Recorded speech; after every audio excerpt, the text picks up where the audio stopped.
اللہ کے یہاں رسول کا سفر ہے معراج ہم امتیوں کے لیے نہیں تھی، ہمارا کوئی کچھ کام نہیں تھا وہاں پہ، اللہ کو اپنے محبوب کو دیکھنا تھا، اپنے محبوب کو اپنا دیدار کروانا تھا، تلک الرسول فضلنا بعضهم بعضا، اس منشے کو پورا کرنا تھا، اپنے رسول کو جبرائیل کو بھیج کر بڑی شان کے ساتھ عرش ماورائے عرش اور اپنا دیدار کروایا۔ رسول کیا تحفہ دینا تھا دیے، اللہ کیا کیا عنایتیں کرنا تھا کیا، اور ساتھ ہی ساتھ اللہ نے عنایت کیا کیا، السلام علیکہ ایھا النبی، اے نبی میرا دیدار کر رہے ہو، روزانہ تو سلام پہنچتا ہی ہے، روزانہ تو رحمتیں نازل ہوتی ہی ہیں، ان اللہ و ملائکۃ یصلون علی النبی روزانہ تو ہوتی ہی ہے، آج خصوصی سلامتی آپ پر، خصوصی سلامتی۔ آپ بولو رسول کو کتنا تعلق ہے اس امت سے، اور آج یہ بدبخت یہ کہتا ہے کہ نماز میں اس رسول کا خیال آئے تو اس کی نماز ٹیڑھی سیدھی ہو جاتی ہے۔ وہ رسول معراج میں جو ان کا اور رب کا معاملہ ہے،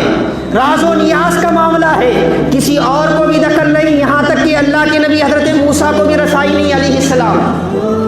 ان کو بھی چھٹویں آسمان میں چھوڑ دیا گیا، جو بھی جلوے دیکھنا ہے آئینے میں دیکھو، کوئی بے ہوش جلووں میں گم ہے،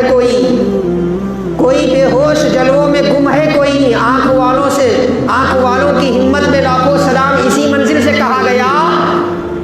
صرف آئینے میں دیکھ سکتے ہیں موسیٰ وہ جلوے، ڈائریکٹ خالی تجلی دیکھے تو برداشت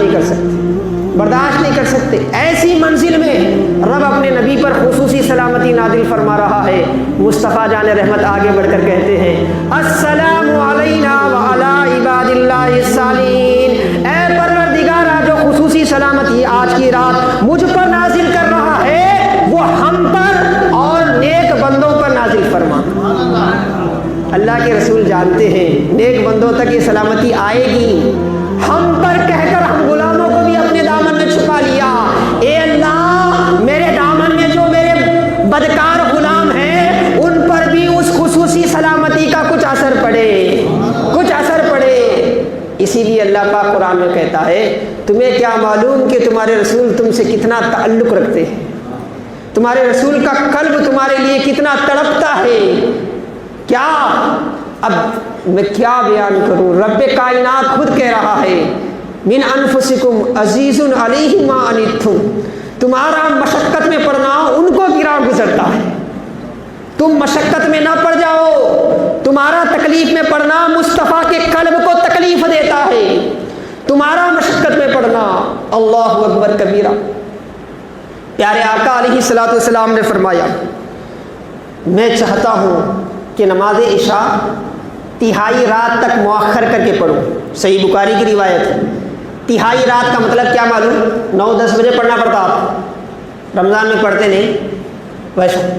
9-10 بجے پڑھنا پڑتا، تہائی رات بولے۔ آقا کیا فرماتے ہیں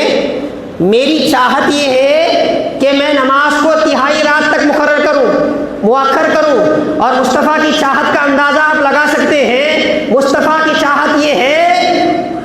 فولی وجہ کا شطر المسجد الحرام، اللہ پاک فرماتا ہے مصطفیٰ سب کا قبلہ الگ تھا، تیرا قبلہ الگ ہے، بار بار رخ اٹھ رہا ہے آسمان کی طرف، اور دل میں یہ تمنا ہے کہ مقام ابراہیم خانہ کعبہ قبلہ بنے، مصطفیٰ جو تیری رضا ہے وہی دنیا کا قبلہ ہے آج کے بعد۔ یہ مصطفیٰ کی رضا کا عالم ہے،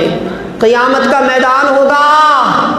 اللہ رب العزت، صحیح مسلم کی روایت ہے، حضرت جبرائیل سے پوچھا گیا کیا مختلف امتوں کی خبریں آئیں، آقا نے پوچھا ذرا میری امت کی خبر بتاؤ، میری امت کے لوگ بھی کیا جہنم میں ہیں، کہا گیا ہاں کچھ لوگ ہیں۔ آج سگا بھائی مشکل میں ہے تو خوشی ہو رہی ہے، اچھا ہوا، بہت میرے سے آگے نکل رہا تھا، اچھا ہوا ہے۔ بعض تو ایسے ہیں خود چلے جاتے ہیں 100 روپے دے کے، نہیں مجھے ملا تو نہیں ملا تو ملیں دے، نہیں ملے تو نہیں ملیں دے، میرے بھائی کو بھی نہیں ملا۔ دکان پہلا فرسٹ ایک دکان کھولا، دکان کھلتے ہی بالکل ویسا ہی دکان سامنے کھولتا، کون؟ عبد الحمید عبد المجید، یہ ہمارے مسلمانوں کی آج عادت ہو گئی ہے، نہیں ایسا چل رہا نہیں، دکان پہلے کھلا سب سے پہلے نیمبو رہتا، اولا ہو جانا اس کا دکان، یہ ہماری حالت ہے۔ مصطفیٰ جان رحمت ہم سب صبح قیامت تک آنے والوں کے بارے میں سوچ رہے ہیں، اپنی امت کے ایک ایک فرد کے بارے میں سوچ رہے ہیں، ایک ایک فرد کے بارے میں غمگین ہو گئے، اور مصطفیٰ کا غم زدہ ہونا رب کو گوارا نہیں ہے، رب کو گوارا نہیں ہے۔ اللہ نے اپنے حبیب کو تسلی خاطر کے لیے جبرائیل کو بھیجا، جبرائیل جاؤ، جا کر کہو کہ اے حبیب آپ کی امت کے بارے میں آپ کو غمگین ہونے کی ضرورت نہیں ہے، آپ کا رب راضی کرے گا، میدان محشر ہوگا، مصطفیٰ کی صورت کو دیکھ رہا رب ہوگا، اور امت مصطفیٰ گزر رہی ہوگی جنت کی طرف، جب تک مصطفیٰ راضی نہ ہو آپ کی امت کے گناہ گاروں کو بخشا جاتا رہے گا، بخشا جاتا رہے گا، بخشا جاتا رہے گا، بخشا جاتا رہے گا۔ وَلَسَوْفَ يُعْطِيكَ رَبُّكَ فَتَرْضَىٰ، اللہ پاک فرماتا ہے ان قریب آپ کا رب آپ کو اتنا دے گا کہ آپ راضی ہو جائیں گے۔ یہ رضائے مصطفیٰ کا عالم ہے، کائنات کا نظام بدل جاتا ہے، نظام کائنات میں تبدیلی واقع ہو جاتی ہے مصطفیٰ کی رضا کے لیے۔